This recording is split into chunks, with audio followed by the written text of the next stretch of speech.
Welcome to the Restorative Practices Overview video. I'm Sarah Martin, the Student Support Services TOSA here in Palm Springs Unified School District.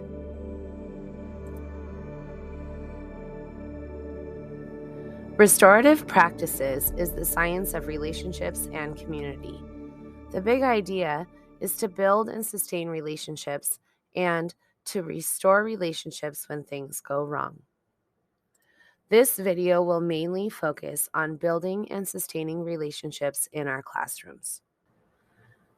The basics of restorative practices include the fact that we develop community to manage conflict and tensions by repairing harm and restoring relationships.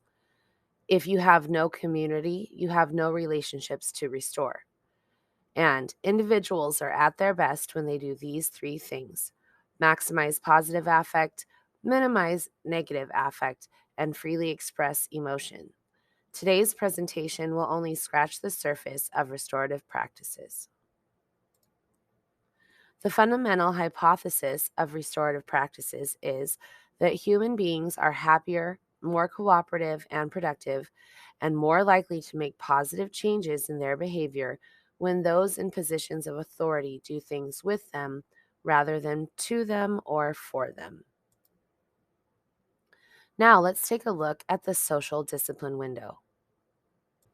The social discipline window is one of the many components of restorative practices. Today we will be discussing it as it relates to a classroom, but it can be applied in a discussion about any relationship. The bottom of the window represents support given from low to high. This includes the encouragement or nurture provided to children. The left side of the window represents control, such as limit setting or discipline that we have in our classrooms. This is also on a low to high scale. So we read the social discipline window like this. This box or window pane is considered to be high on support but low on control. This pane is considered to be low on support and low on control. This one is high on control and low on support.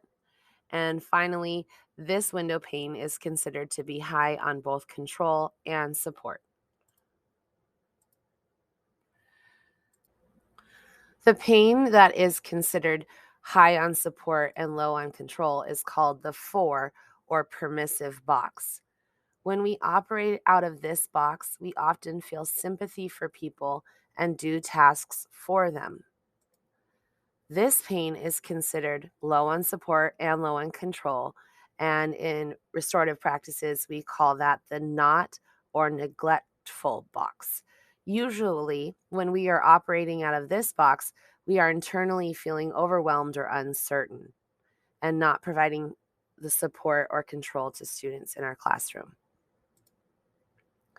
This pane is high on control and low on support and is called the to or punitive box.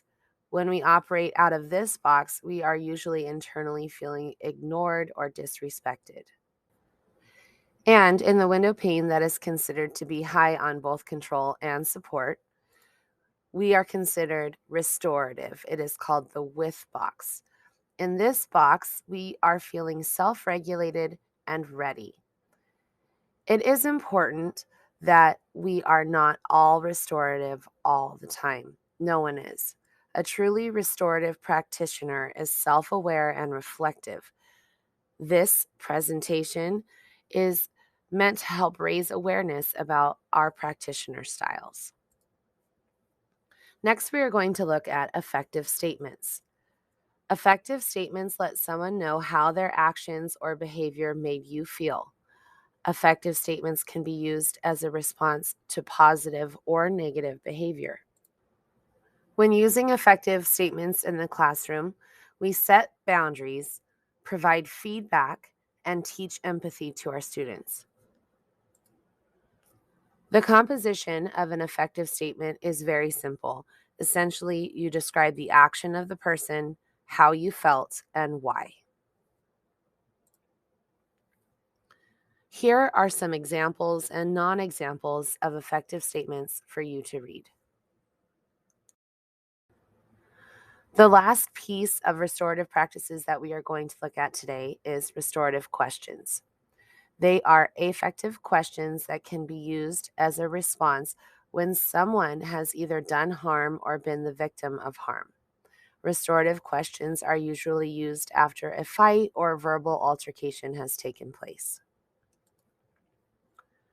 The International Institute of Restorative Practices states that restorative questions are a tool used to process an incident of wrongdoing or conflict. When a situation has occurred, the person or persons who created the conflict take some time and answer questions.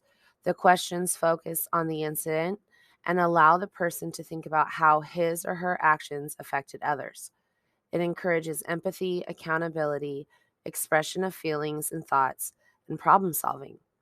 Restorative questions are also answered by those who were impacted by the incident to help them process their feelings and determine what they need to make things right.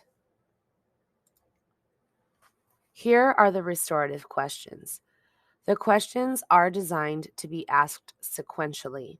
So, if you were talking with both students, you would ask all the questions of the person who caused harm first, then ask the questions in the right column of the victim. Something to note is that these questions are not designed to be asked when a student is still escalated. This discussion may take place later in the day or within the next few days after an incident. I will leave this slide up for a few seconds for you guys to read.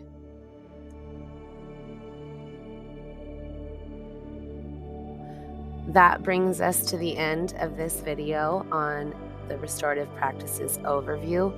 Thank you for watching.